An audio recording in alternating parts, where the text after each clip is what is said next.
पूर्ण असं विश्लेषण किंवा फोडून मराठी सांगत नाही, बरोबर आहे का?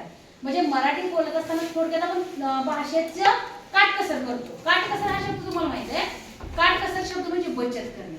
तसंच आम्ही काटकसर करणे म्हणजे काय? बचत करणे. तसंच मराठी भाषेत काय केलं जातं की शब्दाची काटकसर केली जाते. शब्दाची काटकसर केली जाते म्हणजे काय केलं जातं? अर्धा अर्ध बोललं जातं का? नाही. काटकसर केली जाते म्हणजे काय केलं जातं? आपण म्हणतो की थोडक्यात सांग बाबा, लय विश्लेषण देऊ नको, थोडक्यात सांग. थोडक्यात सांग म्हणजेच काय? मराठी भाषेच्या काय म्हणायचं? समास म्हणायचं. आता उदाहरणार्थ आता समजा आपण काय म्हणतो, आता समजा तुम्ही एखाद्या मी सांगितलं थोडं तुम्हाला हॉटेलमध्ये गेला किंवा तुम्ही एखाद्या घरी, समजा तुम्हाला घरी आज पाऊस पडत आहे, तुम्हाला घरी अशी कांदे पोहे खायची इच्छा झाली, तर तुम्ही घरात आणता, मला आज कांदे पोहे खायचे, मला आई कांदे पोहे बनवून दे असं म्हणता, बरोबर आहे का? बरोबर आहे का? आता कांदे पोहे किंवा कांदे भजी, आता उदाहरणार्थ कांदे भजी हा जो शब्द आहे, आता वास्तविक हा शब्द असा आहे. आता कांदे भजी या शब्दाला आपण असं आईला कधीच म्हणत नाही किंवा हॉटेलात अशी मागणी आपण करत नाही की कांदा घालून केलेली भजी मला द्या, अशी मागणी करतो का? नाही. म्हणजे आपण थोडक्यात काय करतो की मला कांदे भजी द्या, म्हणजेच आपण शब्दाची काटकसर करतो, बरोबर आहे? आपण काय करतो? शब्दाची काटकसर करतो. वास्तविक पाहता हा शब्द कसा आहे?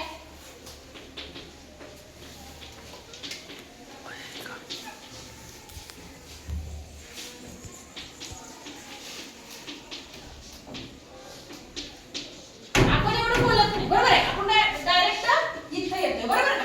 मग या मधल्या शब्दाचा काय केला जातो? लोप केला जातो. काय केला जातो? मधल्या शब्दाचा लोप केला जातो आणि पहिला आणि शेवटचा शब्द घेऊन एक जोडशब्द तयार केला जातो. मराठी भाषेत याला समास म्हणतात. मी काय सांगते लक्षात आलं का? कारण मराठी भाषेत आपण समास म्हणजे काय? तर शब्दांची काटकसर. आता शब्दांची काटकसर म्हणजे काय करायचं? शब्दांची काटकसर दोन प्रकारे येणार होता. काटकसर करायचं म्हणजे अर्धा अर्ध बोलायचं, असं काय प्रकार आहे का? असा काय प्रकार नाही. आपल्याला शब्दाची काटकसर करायची म्हणजे काय करायचंय की मधल्या शब्दाचा लोप करायचा आणि शेवटचा आणि पहिला शब्द घेऊन एक शब्द तयार होतो. याच शब्दाला मराठी व्याकरणात सामासिक शब्द असे म्हणतात.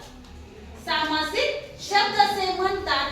आणि त्या शब्दाचा हा झालेला पूर्ण जो आहे त्याला विग्रह म्हणायचं. त्याला काय म्हणायचं? विग्रह म्हणायचं. आणि त्या दोन्हीला मिळून मराठी व्याकरणात समास म्हणायचं. काय म्हणायचं? मराठी व्याकरणात समास म्हणायचं. कारण बऱ्याच वेळा आपल्याला समास म्हणजेच काय माहित नसते. बऱ्याच वेळा आपल्याला काय माहित नसते? समास म्हणजेच काय माहित नसते. त्यामुळे आपल्याला समास या शब्दाचा अर्थ माहित असणं गरजेचं आहे. समास म्हणजे भाषेची केलेली काटकसर.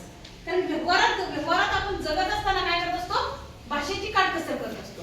व्यवहारात जगत असताना आपण काय करत असतो? भाषेची आपल्या व्यवहारात आपण काटकसर करतो नाही, पैशाची करतो, वेळेची करतो, सगळ्याची करतो, म्हणजे बचत करतो, बरोबर आहे का? तशाच पद्धतीने मराठी व्याकरणात भाषेची केलेली काटकसर म्हणजे समास होय. आता बघा या समासाचे प्रकार आहेत. या समासाचे काय आहे? प्रकार आहेत. आता बघा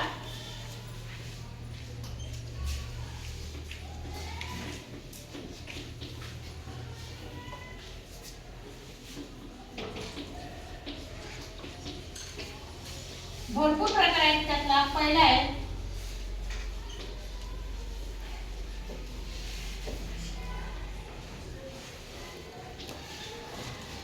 समास. दुसरा आहे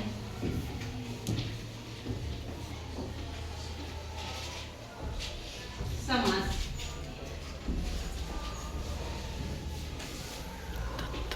परत आहे द्वंद्व समास आणि शेवटचा आहे बहुव्रीही समास.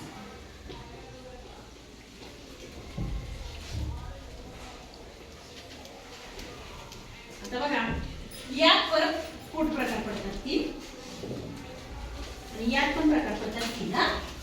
यात वेगवेगळे प्रकार आहे. परंतु हे मुख्य प्रकार तुम्हाला माहित असतो. लिहून घ्यायची काय गरज नाही, अलीकडे लक्ष द्या. हे चार प्रकार पडतात. परंतु त्याच्यामध्ये समास म्हणजे काय हे माहित असतं. अव्ययीभाव समास. आता अव्ययीभाव समास या समासात पहिला त्या शब्दात अव्यय असतो. या समासात उदाहरणार्थ प्रतीक्षण हा शब्द, प्रति हा त्याला लागलेला अव्यय आहे, बरोबर आहे का? प्रति हा काय आहे? त्याला लागलेला अव्यय आहे, बरोबर आहे? प्रति नसेल तर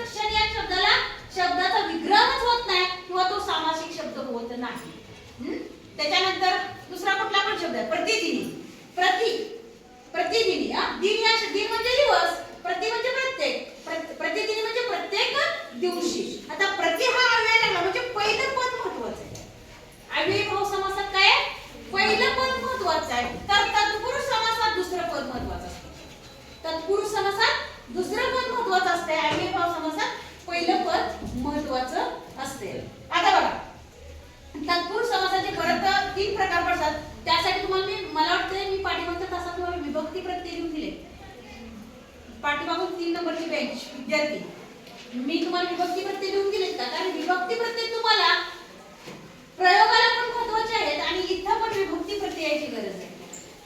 कारण विभक्ती तत्पुरुष समास आहे. तुम्ही जर म्हणजे